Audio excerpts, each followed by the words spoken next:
Olivia, Martin, and Aiden are grating, chopping, and mixing, preparing a dish called confetti corn. We got the cilantro from our garden. The trio is part of the Culinary Health Education for Families program at Colonial Hills Elementary.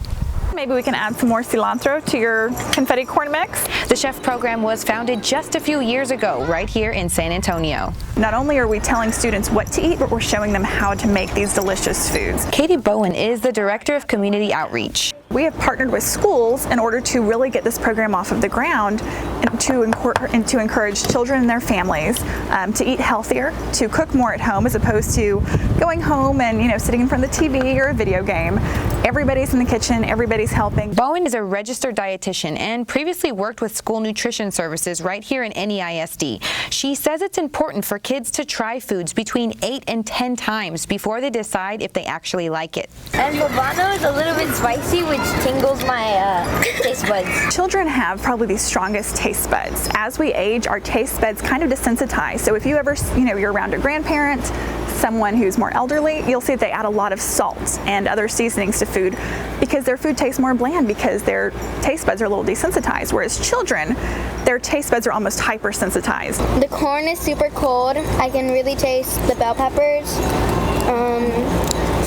the onions.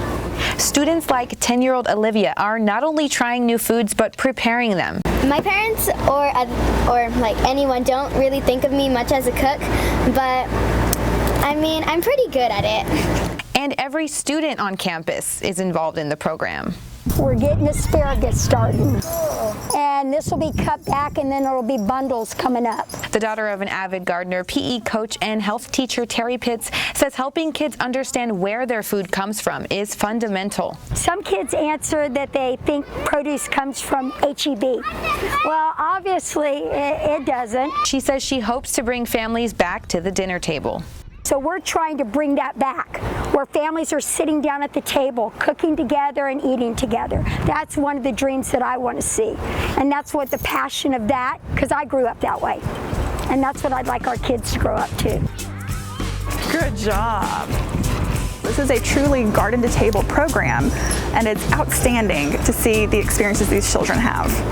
Discover the NEISD way, where our educators improve the learning experience by keeping it fun and engaging.